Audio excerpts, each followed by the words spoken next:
अस्सलाम वालेकुम। मेरा नाम है जहाज़ेब हाशमी और यह है किया कार्निवल GLS 2021 मॉडल।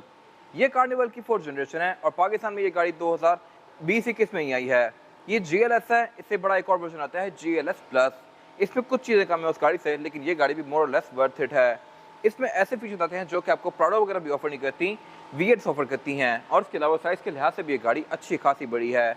ये एक फुल साइज वैन है और है भी अच्छी खासी पावरफुल। फीचर्स के लिहाज से भी काफ़ी डिसेंट है और ये है भी 11 सीटर।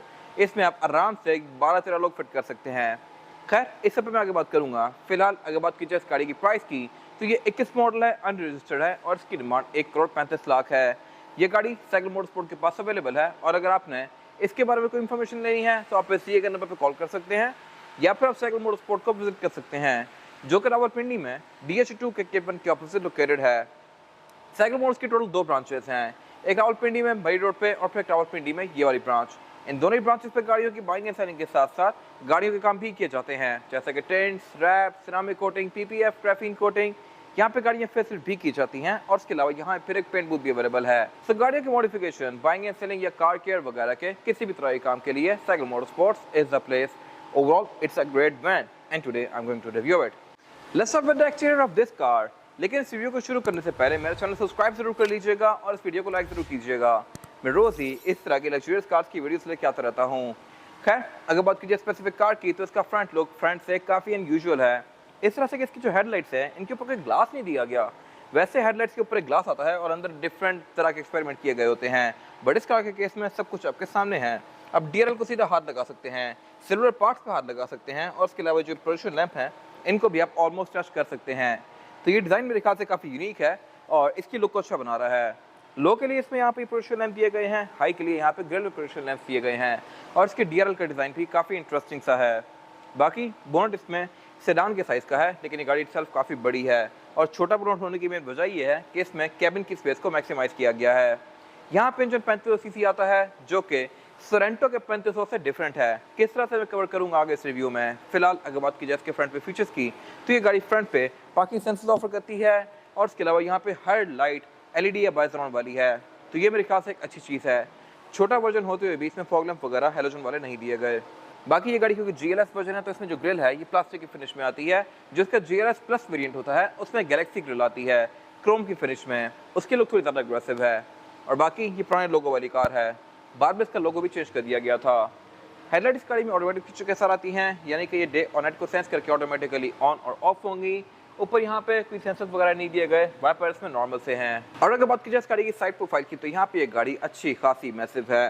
करेक्ट लाइन यहाँ पे काफ़ी फ्लोई सी दी गई है, जैसे यहाँ पे ऊपर करेक्ट लाइन है जो कि इसकी लुक्स को बेहतर बना रही है और इसके अलावा रिम भी इसमें नॉर्मल से हैं। साइड मिरर इसका मोस्टली वैंस की तरह थोड़ा सा ओवल शेप में है और फीचर्स के लिहाज से ये नॉर्मल है। यहाँ फीचर बेहतर हो सकते थे बट नहीं दिए गए। इस तरह से कि इसमें 360 कैमरास नहीं आते। इतनी बड़ी गाड़ी को मैनूवर करने के लिए आपको 360 कैमरास चाहिए होते हैं ऑब्वियसली, बट इसमें नहीं है। खैर, ये साइड में रिट्रैक्टेबल हैं, एडजस्टेबल हैं, इनमें ऑटो वाला फीचर आता है और इसके अलावा बाकी यहाँ पे कुछ खास है नहीं। फिर यहाँ पे क्वार्टर ग्लास दिया गया है। इसके जो ए पिलर्स हैं ये ग्लॉस ब्लैक की फिनिश में है, जो कि लुक को बेहतर बना रहे हैं। और इसके अलावा बाकी यहाँ पे सब कुछ अच्छा खासा मैसिव है और इसके डोर हैंडल्स दोनों इकट्ठे हैं। इसकी एक वजह है और वजह यह है कि ये गाड़ी वैन है, मैंने पहले ही मेंशन किया था। और वैन्स में जो बैक पे डोर होते हैं ये स्लाइडिंग वाले आते हैं। ये डोर भी काफ़ी इंटरेस्टिंग है, इस तरह से कि मैं इस डोर को गाड़ी की फोब से भी ओपन कर सकता हूँ, इस तरह से लाइक दिस। ये ऑटो डोर है, खुद स्लाइड होकर पीछे जाएगा और इसके अलावा अगर मैंने इसको ओपन क्लोज करना है तो मैं इस लेवर को भी यूज़ कर सकता हूँ। इसको जैसे मैं खींच के छोड़ दूंगा तो भी खुद बंद होगा, इस तरह से।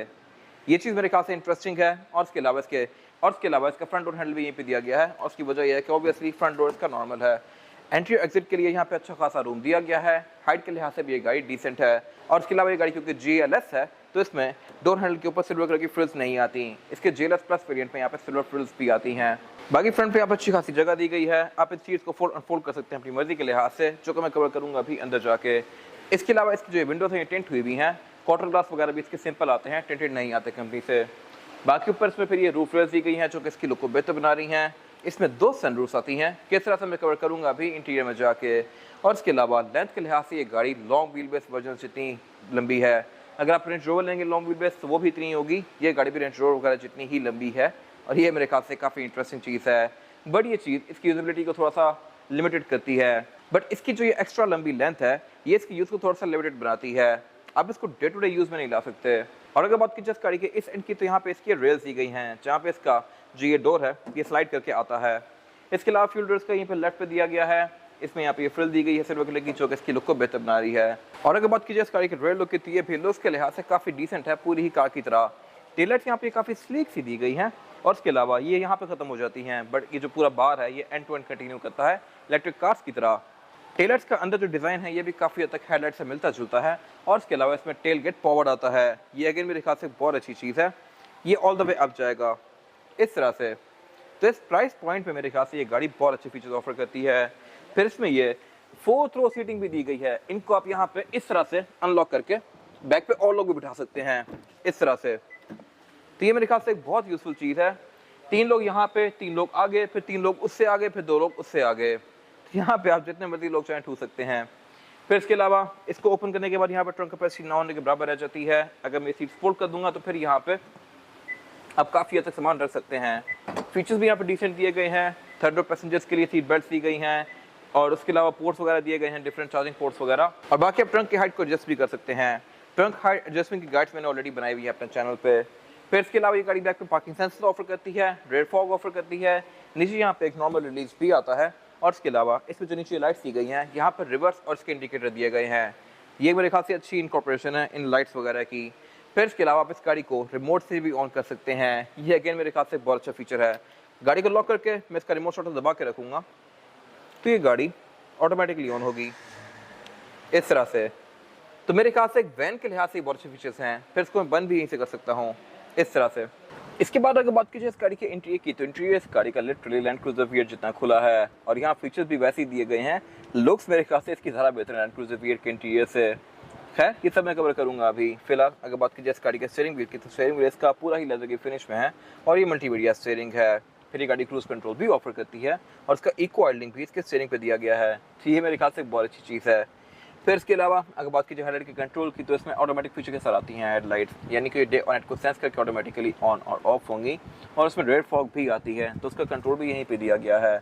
वाइपर भी इस गाड़ी में फ्रंट और बैक पे दोनों पे आते हैं, लेकिन ये ऑटोमेटिक फीचर के साथ नहीं है, होते हुए मेरे ख्याल से अच्छी बात थी।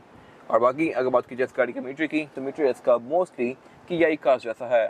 बेशक आप स्पोर्टेज देख लें, टूसॉन वगैरह देख लें, इनमें मीटर बिल्कुल बेसिक से हैं, इस गाड़ी में भी बिल्कुल बेसिक के साथ दिया गया है। और इसके अलावा सेंटर में काफ़ी बड़ी स्क्रीन दी गई है, जो कि आपको इस गाड़ी का ट्रिप, एवरेज किलोमीटर पर लीटर, ऑडोमीटर, उसके अलावा टायर प्रेशर मॉनिटर, इस सारी चीज़ें शो करवाएगी ये गाड़ी। फिर यहाँ पे कन्वीनियंस में जाके आप इस गाड़ी की कैबिन की लाइट्स को, बाहर की लाइट्स को, इस तरह की चीज़ों को ऑन ऑफ कर सकते हैं। वायरलेस चार्जर यहाँ से ऑन ऑफ कर सकते हैं, और ये सारी वो बेसिक चीज़ें हैं जो कि मोस्टली कार्स में आती हैं।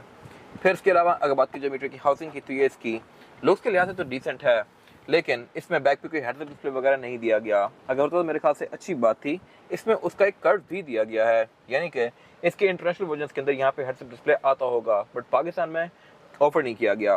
खैर इसके अलावा डैशबोर्ड भी इसका काफ़ी ज़्यादा वाइड है, काफ़ी पीछे जा रहा है, और इसके सेंटर में एक सबवूफर दिया गया है। डैशबोर्ड के कॉर्नर में स्पीकर्स भी दिए गए हैं, और इसमें साउंड सिस्टम भी अच्छा आता है। ट्विटर इसके फ्रंट दोनों पिलर्स के अंदर आते हैं। फिर इसके अलावा अगर बात कीजिए सेंटर वाले एरिया की, तो यहाँ पे इसकी मल्टीमीडिया स्क्रीन दी गई है, और इसका सॉफ्टवेयर भी वैसा ही है जैसा कि किया की मोस्टली कार्स का होता है। ये गाड़ी आपको Bluetooth, aux, navigation, USB, Android Auto, Apple CarPlay, ये सारे फीचर्स ऑफर करेगी, और इसके अलावा क्लाइमेट कंट्रोल भी आपको यहीं पे शो होगा इस तरह से। फिर इसके अलावा ये जो पैनल है ये पूरा फ्लोटिंग है, और मर्सिडीज ई क्लास से काफ़ी हद तक मिलता जुलता है। यहाँ से जो पैनल शुरू हो रहा है वही मीटर के अंदर तक भी जा रहा है, और ऊपर यहाँ पे एक एरिया दिया गया है सेम वैसा ही जैसा कि ई क्लास में आता है। तो ये मेरे ख्याल से वहाँ से इंस्पायर्ड है। फिर इसके अलावा नीचे यहाँ पे इसके ये एयरमेंट्स दिए गए हैं, नीचे की फ्रिल दी गई है जो कि इसके लुक को काफ़ी अच्छा बना रही है, और ऐसी ही फ्रिल बैक थर्ड पिलर पे आती है। इसके अलावा फिर नीचे यहाँ पे क्लाइमेट कंट्रोल दिया गया है। क्लाइमेट कंट्रोल एक गाड़ी डुअल जोन ऑफर करती है, यानी कि ड्राइवर पैसेंजर के लिए अलग अलग जोन्स दी गई हैं, और फिर बैक पे अलग से बहुत सारी जोन्स हैं जो कि मैं कवर करूँगा अभी। फिर इसके अलावा यहाँ पे इंजन स्टार्ट बटन दिया गया है, नीचे यूएसबी का इंसर्ट दिया गया है, 2 पावर आउटलेट दिए गए हैं, और उसके अलावा नीचे यहाँ पे एक वायरलेस चार्जिंग पोर्ट भी ऑफर करती है। तो ये मेरे ख्याल से बहुत अच्छी चीज़ है। फिर पीछे इसका गेयर सिलेक्टर दिया गया है, इसमें जो गेयर सिलेक्शन है वो है PRND की, और आप इस गाड़ी को यहाँ से मैनुअली भी चला सकते हैं इस तरह से, और इसके अलावा इसकी पार्किंग ब्रेक भी इलेक्ट्रॉनिक आती है। फिर इसमें ड्राइव मोड्स भी दिए गए हैं, नॉर्मल, इको, स्पोर्ट और स्मार्ट। जो इसका बड़ा वर्जन है GLS, उसमें कुछ मोड्स एक्स्ट्रा भी आते हैं जो कि इसमें नहीं दिए गए। फिर इसके अलावा लेग स्पेस के 2 कप होल्डर्स दिए गए हैं। पीछे यहाँ पे कुछ और फीचर्स दिए गए हैं जो कि अगेन बहुत ज़बरदस्त हैं। इस तरह से कि इसमें ड्राइवर और पैसेंजर की सीट हीटेड आती है। इसका स्टीयरिंग व्हील भी हीटेड है, यानी कि इसकी जो ग्रिप्स हैं ये सर्दियों में गर्म होंगी अगर आप हीटेड स्टीयरिंग को ऑन करते हैं तो, और आपको कोजी सी फीलिंग देंगी। फिर इसके अलावा इसमें यहाँ पे पार्किंग का बटन दिया गया है जहाँ से गाड़ी आपको सिर्फ बैक का व्यू देगी।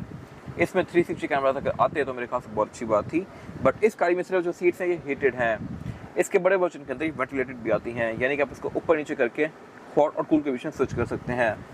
फिर इसके अलावा यहाँ पे ये ड्रॉर दी गई है, सेंटर कंसोल दिया गया है जो कि काफ़ी बड़ा सारा है, और इसके अलावा इसकी सीट्स ये सारी ही लेदर की फिनिश में है और ये डुअल कॉम्बिनेशन में है, कैमल ब्राउन और ब्लैक के।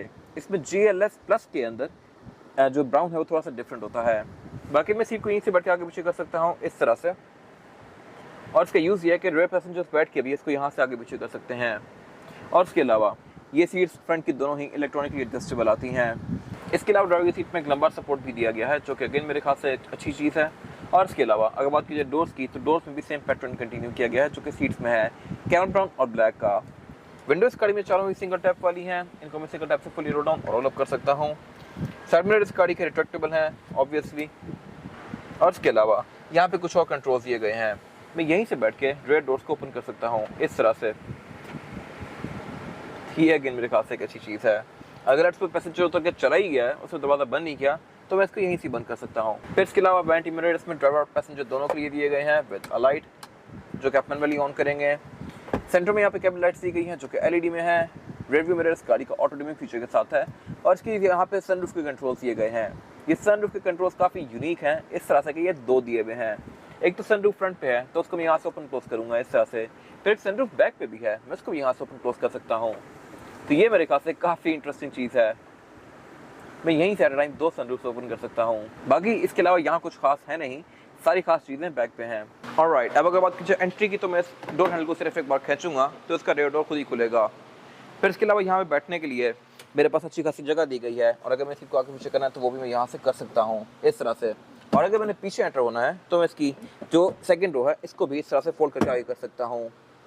अगर बात कीजिए इसकी यहाँ की कैपेसिटी की, तो यहाँ पे सेकंड रो पैसेंजर्स के पास लेग रूम काफ़ी सफिशिएंट है, और हेडरूम का भी यहाँ पे कोई इशू नहीं है। और ऑब्वियसली यहाँ पे एक सनरूफ भी दी गई है, तो रेयर पैसेंजर्स का व्यू यहाँ पे काफ़ी अच्छा होने वाला है। फिर इसके अलावा अमेनिटीज़ भी बैक पे काफ़ी अच्छी दी गई है फ्रंट की तरह ही, इस तरह से कि फ्रंट दोनों सीट्स के पीछे यहाँ पे पावर आउटलेट दिए गए हैं, तो मैं यहाँ बैठ के अपने फ़ोन चार्ज कर सकता हूँ। फिर यहाँ पे छत में एयरवेंट्स भी दिए गए हैं, तो ये मेरे ऊपर हवा भी काफ़ी अच्छे से थ्रो करेगी। और यहाँ पर रेयर पैसेंजर्स के लिए अलग से क्लाइमेट कंट्रोल दिया गया है, तो ये मेरे ख्याल से एक बहुत अच्छी चीज़ है। यहाँ पे फैन स्पीड वगैरह भी एडजस्ट कर सकता हूँ अपनी मर्जी के लिहाज से। फिर रेयर पैसेंजर्स के लिए यहाँ पे कप होल्डर्स दिए गए हैं, और यहाँ से बैठ के फ्रंट सीट को भी आगे पीछे कर सकता हूँ इस तरह से। अगर लेट्स सपोज लेफ्ट पे पैसेंजर बैठा हुआ है और आगे कोई बंदा नहीं बैठा हुआ, तो वो इस सीट को बहुत आगे करके अपना लेग रूम वगैरह काफ़ी स्पेशियस बना सकता है। फिर अगर मैं डोर्स को बंद करना है तो यहाँ पे एक इलेक्ट्रॉनिक बटन दिया गया है, ये डोर खुद ही बंद होगा इससे इस तरह से।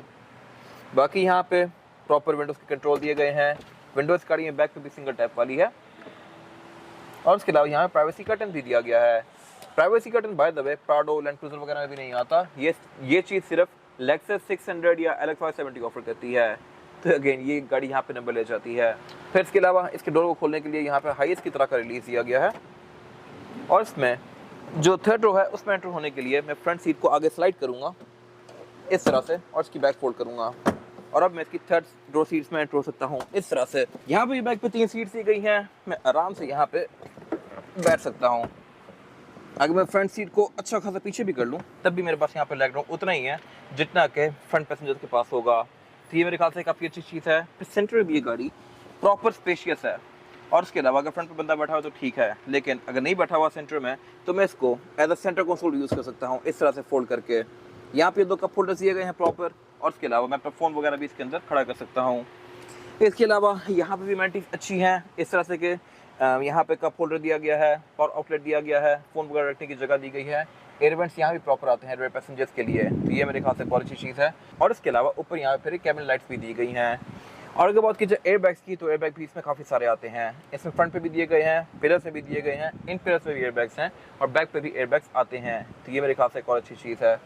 फिर इसके अलावा यहाँ पे सीट बेल्ट भी दी गई हैं रेयर पैसेंजर्स के लिए। और ऑब्वियसली अगर यहाँ भी बंदा सेंटर में नहीं बैठा हुआ तो मैं सेंटर वाले एरिया को फोल्ड करके इसको भी as a centre console use कर सकता हूँ। यहाँ भी कप होल्डर्स हैं, स्टोरेज पॉकेट है, फ़ोन खड़े करने की जगह है। और इसी तरह फिर इसमें 4 थ्रो सीट्स भी आती हैं डिग्गी के अंदर। और बाकी इसके अलावा यहाँ कुछ खास है नहीं। इसके बाद अगर बात की जाए इस गाड़ी के इंजन की, तो इंजन इस गाड़ी में 3500 सीसी V6 दिया गया है। ये इंजन सेम कैपेसिटी का है जो कि सोरेंटो में आता है, लेकिन ये दोनों इंजन डिफरेंट हैं। ये लैम्डा इंजन है, सोरेंटो में टॉर्क आता है। ये स्मार्ट स्ट्रीम जी टेक्नोलॉजी वाला इंजन है और थोड़ा सा ज़्यादा बेहतर है एज़ कम्पेयर टू सोरेंटो। इसकी जनरेशन नहीं है। अगर बात कीजिए परफॉर्मेंस फिगर्स की, तो ये गाड़ी 272 हॉर्स पावर प्रोड्यूस करती है, जो कि सफिशिएंट है इतनी बड़ी सारी बॉडी के लिहाज से। और इसके अलावा ये गाड़ी ऑब्वियसली कोई एक्सट्रीम ऑफ रोड तो है नहीं, तो आप इसको सिटी रोड्स भी चलाएंगे। सिटी रोड्स के लिहाज से ये इंजन सफिशिएंट है। बाकी इसके अलावा ट्रांसमिशन इसमें ऑटोमेटिक आती है। इसमें ABS, traction control, drive mode, सी बहुत सारी चीज़ें दी गई हैं जो कि इस गाड़ी को बेहतर बनाती हैं। अगर बात की जाए एवरेज की, तो गाड़ी आपको तकरीबन 5 से 6 किलोमीटर पर लीटर तक की देगी, जो कि इतनी बड़ी गाड़ी के लिहाज से मेरे ख्याल से जस्टिफाइड है। ऑब्वियसली आप इतने सारे लोगों को इकट्ठा लेकर आप वेकेशन पे जा रहे हैं, तो ये गाड़ी आपको 7-8 तक की एवरेज देगी। बाकी इसके अलावा बोनट इस गाड़ी का हाइड्रोलिक से ओपन नहीं होता, इसमें स्टैंड दिया गया है, ये मेरे ख्याल से बेहतर हो सकता था। अंदर यहाँ पे इंसुलेशन दी गई है। इंजन का जो हुड है ये इसका लुक्स के लिहाज से डिसेंट सा है। और बाकी इसके अलावा यहाँ पे कुछ खास है नहीं। इसके बाद अगर बात की जाए इस गाड़ी की टायर साइज की, टायर साइज जो ऑफर करती है कार्निवल, ये है 235, 60 और 18। इसमें 18 इंच का रिम दिया गया है, जो कि लुक्स के लिहाज से काफ़ी डिसेंट है। और टायर गाड़ी में कॉन्टिनेंटल का आता है क्रॉस कॉन्टैक्ट, जो कि अगेन एक अच्छा टायर है। इसमें ऑल व्हील डिस्क ब्रेक आती हैं, रिम 18 इंच का है। ABS, traction control, drive modes वगैरह भी इसमें दिए गए हैं, जो कि इस गाड़ी को बेहतर बनाते हैं। बाकी इसके अलावा यहाँ कुछ खास है नहीं। ये था आज का रिव्यू। अगर आपको ये रिव्यू पसंद आया है तो इस रिव्यू को लाइक कीजिए, मेरे चैनल को सब्सक्राइब कीजिए, और अगर आपके पास इस गाड़ी से रिलेटेड कोई भी राय है तो उसको कमेंट सेक्शन में शेयर जरूर कीजिएगा, ताकि वो लोग जो ये गाड़ी लेने वाले हैं वो आपकी राय से फ़ायदा उठा सकें। अपना ख्याल रखिएगा। Thank you.